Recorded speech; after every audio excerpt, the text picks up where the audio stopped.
Hey everyone, it's Desiree, and I am here with Spellbinders and their April card kit of the month for 2020.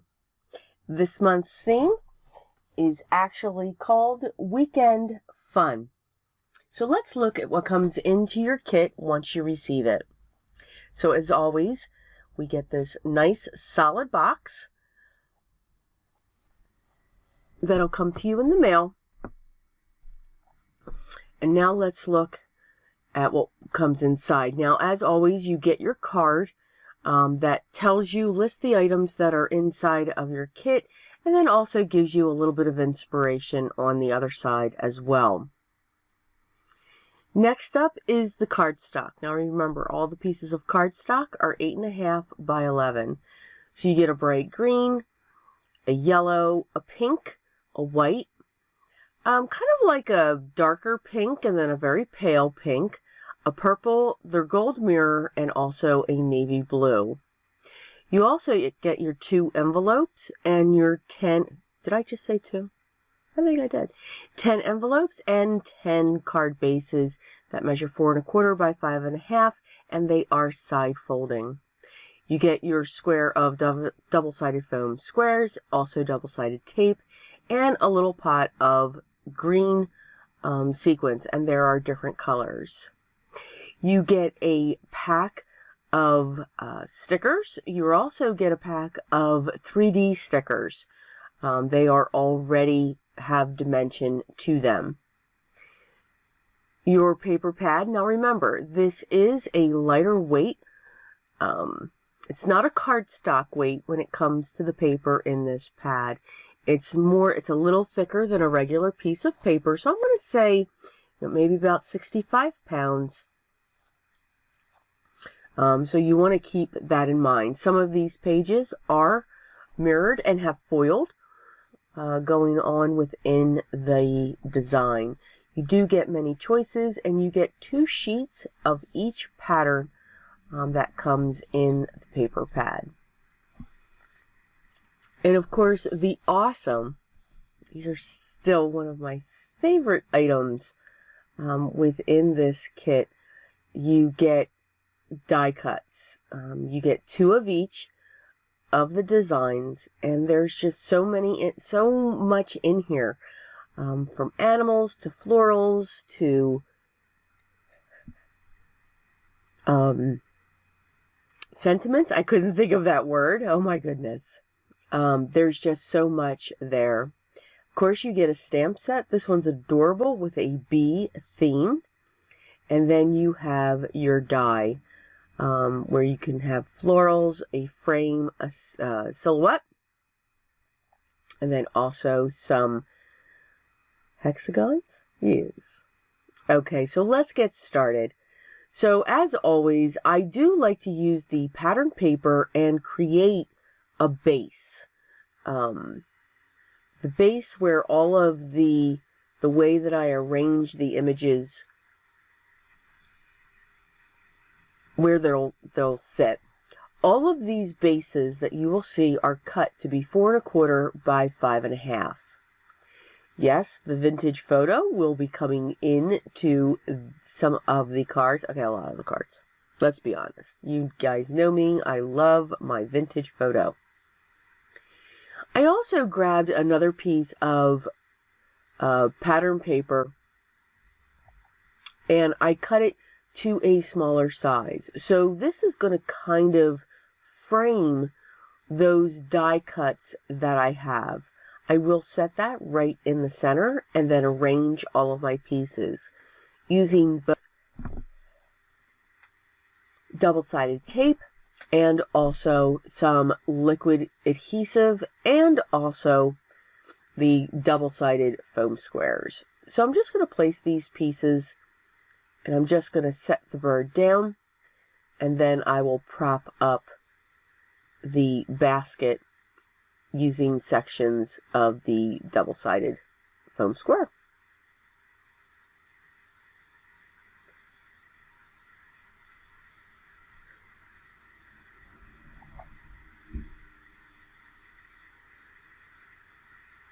And I'm just going to place that off of the edge.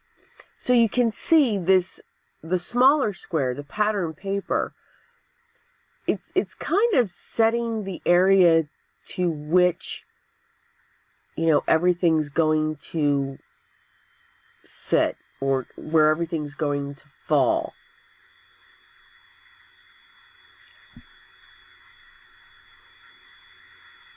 I am using one of the 3D stickers, and I'm going to set that right across in front of the jar so that the sentiment can go across that.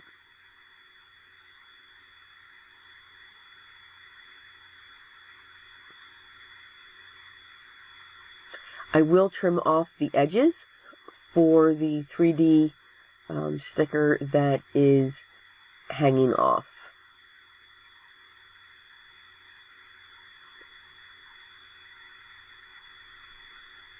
I'm going to add some of the sequins.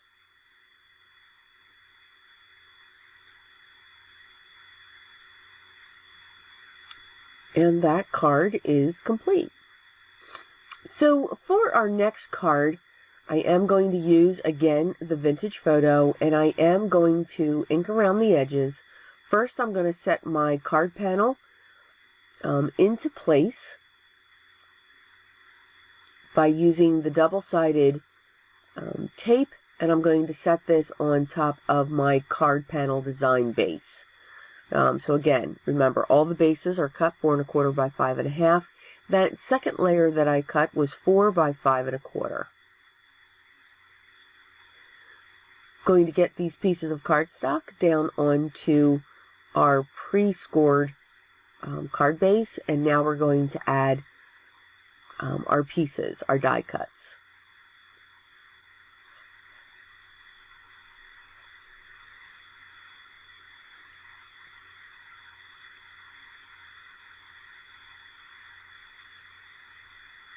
So of course, after I got the double-sided tape set, I changed my mind and I wanted that raised.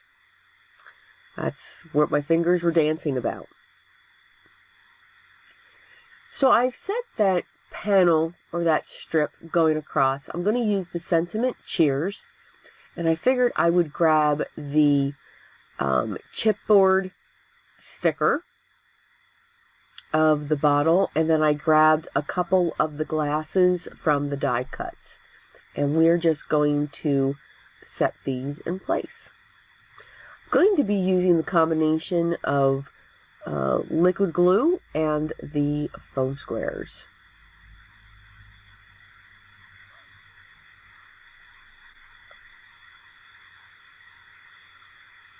I'm going to set that off to the side, and now we'll place the focal points. So I am going to tear off the bottom of one of the glasses just so that it can sit just in behind that stripe panel, and then I'll set the other two right in place.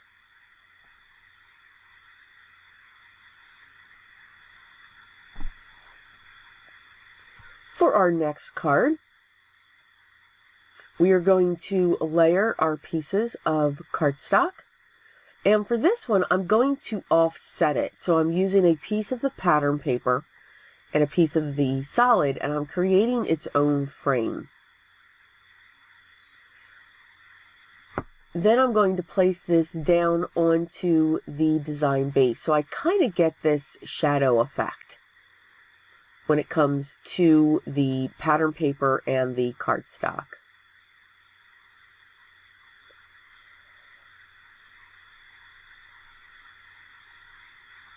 Again, we're going to set this down onto our card base before we put all the pieces on there. So once it's on the card base, then I like to add all of the different pieces that I have to.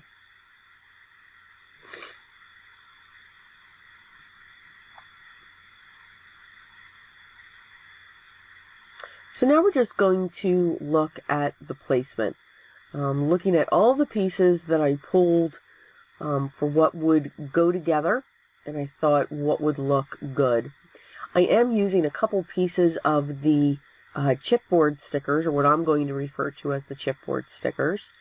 One is that square with the cutout, and then the smile ticket. So now, again, with the combination of glue and double-sided foam squares, we are going to set our pieces in place.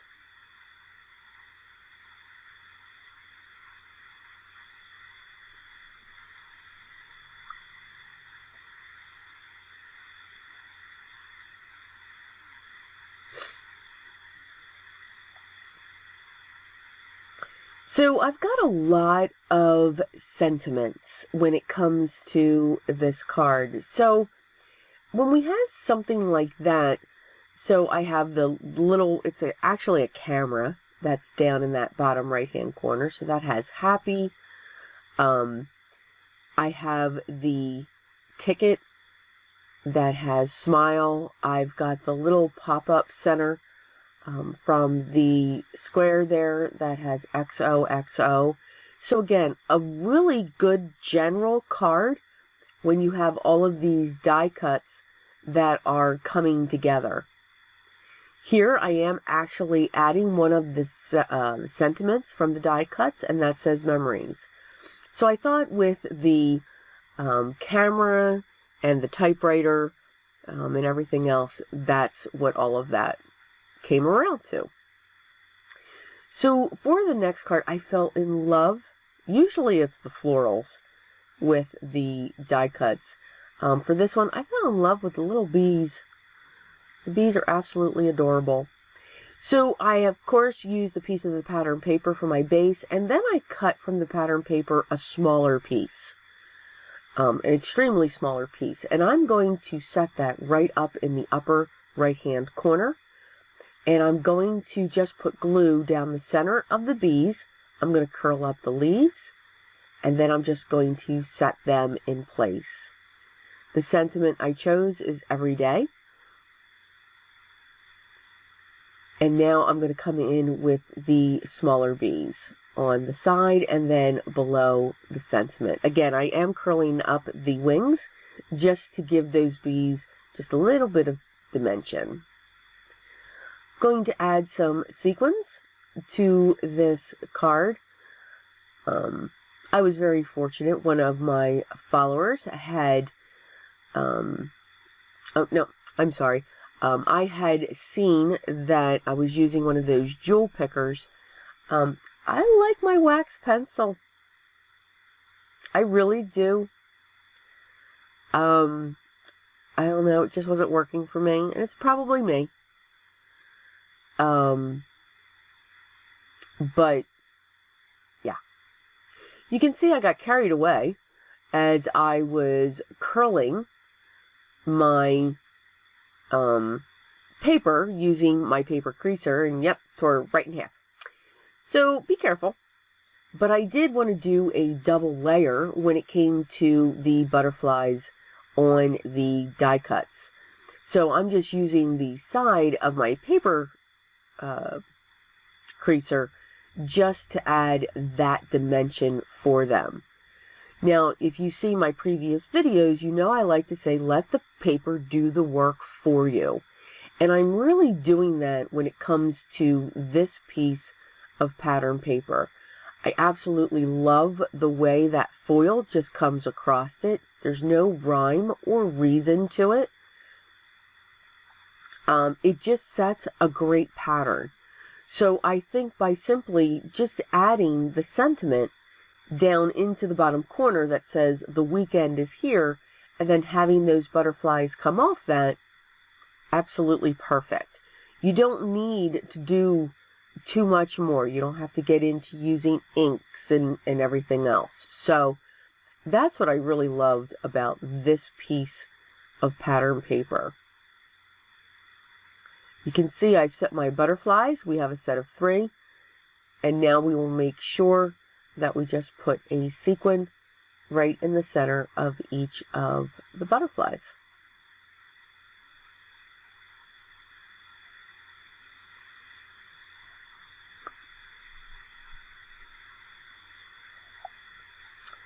So for our next one, it made me hungry. Yes. Because I did look at all of the die cuts that dealt with food. And it seems to be a breakfast. So as with the other card, I had the solid cardstock as the base and then a smaller piece of pattern paper for the top. I reversed it for this one. So the pattern papers to the back with a smaller piece of solid cardstock, and now I'm just building my items right off of that and actually following the piece of solid cardstock. I chose one of those 3D stickers, and that says everything's peachy. But then I'm just filling in with all of these treats. So kind of breakfast-y, I'm thinking. At least that's what we'll go with. Again, using both the liquid adhesive and also the double-sided foam, we can get plenty of dimension off of our items that are being layered there.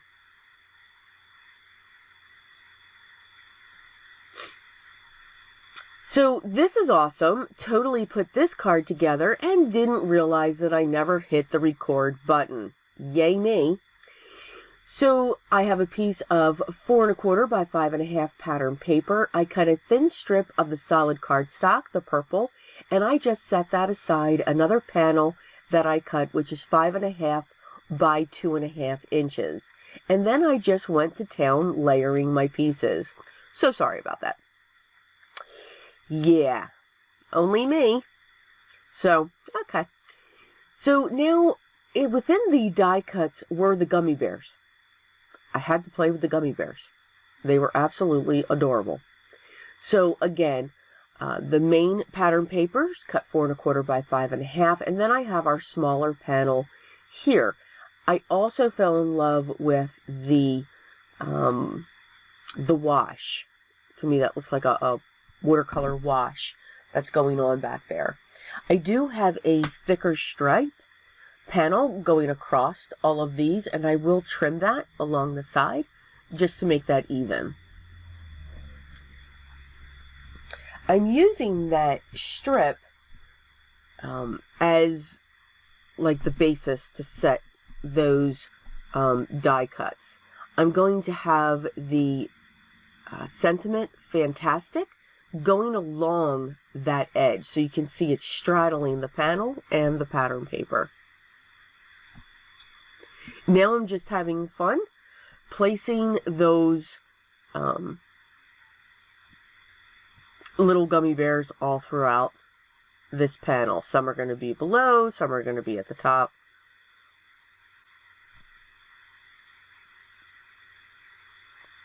And then we'll set the last one.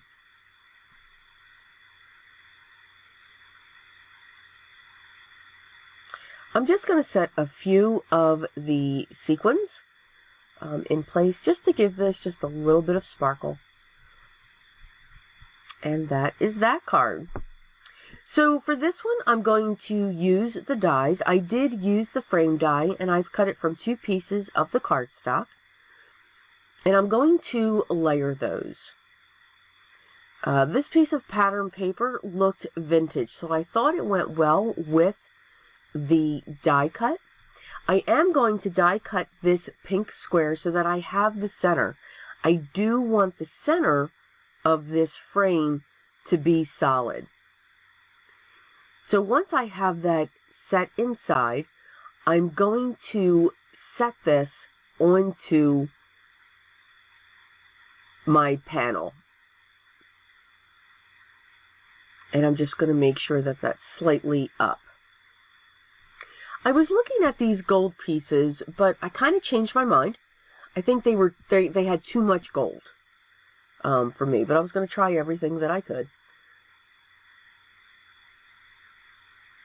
And then once that's adhered, I'm going to set the piece that goes on top of it. Now I'm going to flip it so that you can see both colors. So it won't sit directly on top of each other, but I also want the ring to be even, if that makes sense. So by flipping it, I'm going to get that second look, and I'll be able to see that shadow image from the frame. I grabbed from the die cuts a silhouette.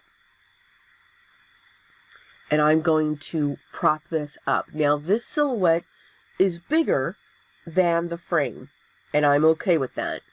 I'm going to have that sit towards the base of this.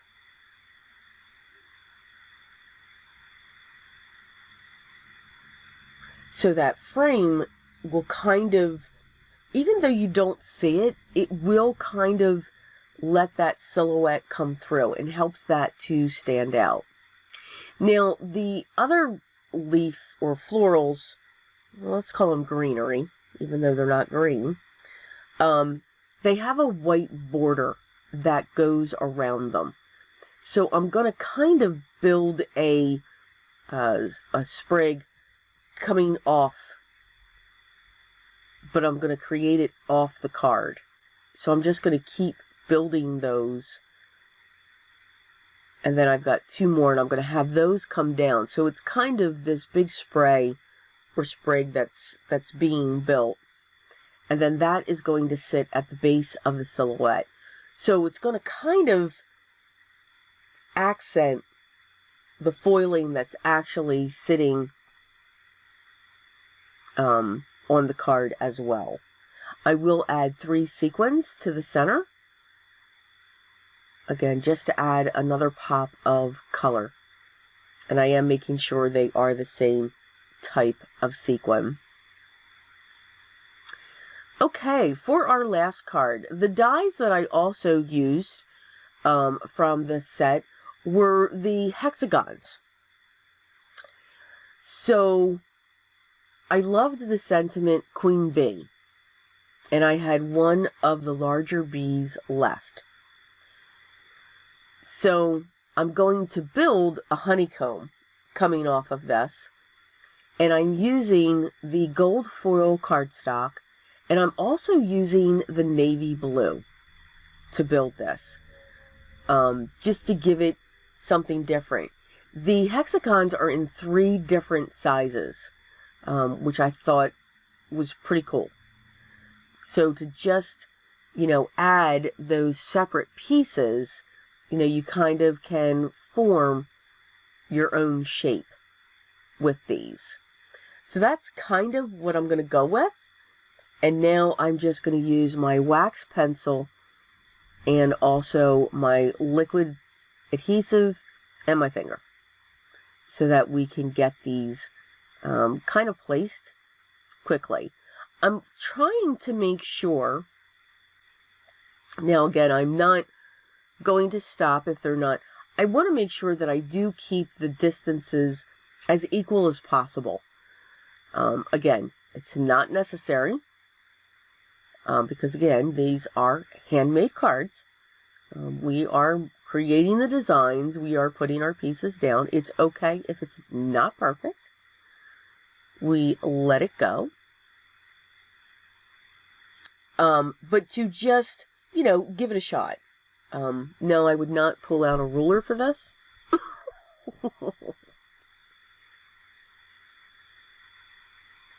And then we're getting the last piece set.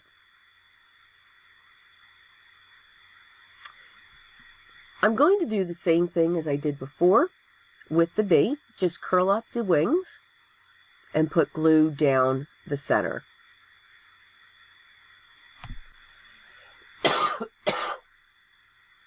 Excuse me.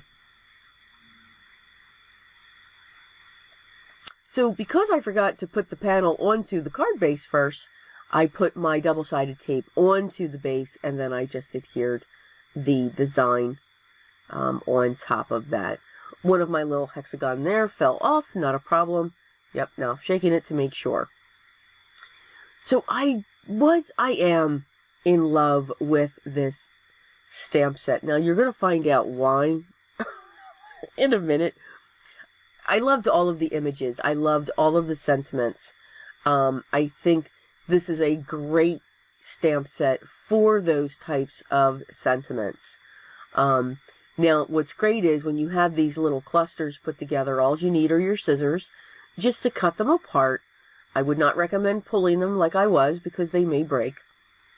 But the first one that I chose was Happy. So I'm going to use my Gina K amalgam, and obviously I can't stamp for the life of me. Finally got that. And now there's this little bee. It is so adorable. Look how tiny that is. So I've now just stamped Be Happy. Alright. So I thought it was cute. I thought it was absolutely adorable. So then there's another bee there, so I stamped that one as well. And then I'm going to add, to make it look like he's flying there, to the inside of my card. So I should remember to do something to the inside of my cards more, but for this one I just wanted to make sure that I used that little bee stamp, because it is just way too cute, and you can build words with that. So I do hope you enjoyed the 10 cards that I made from the Spellbinders April 2020 card kit of the month. And remember, this month's theme for April is weekend fun. So again, there's always great images. There is always so much more left, where you can make even more cards, but they do give you plenty to start, to grab and create your collections of 10. As always, the links to get your Spellbinders card kit, also to their blog for inspiration, to their shop, all of those links will be down below in the video description. So please make sure you check out all of the other great designs that are there and available for this kit. If you have any questions or comments, please make sure you leave those down below, and I will get back to you as soon as I can. I hope everyone is staying safe and enjoying this time that we have to create, and I hope that helps to keep the anxieties at bay, because it does for me, very much so. If you haven't already, I'd love for you to subscribe and make sure you ring the bell so that you know when the next video is live and ready for you to watch, and also hit the thumbs up. If you've already subscribed, whether it was today or from the very beginning, I say thank you. I also say thank you to you for just stopping by just for this moment if it's your first time here. Again, enjoy your day, but always remember what's most important for me. Always be creative.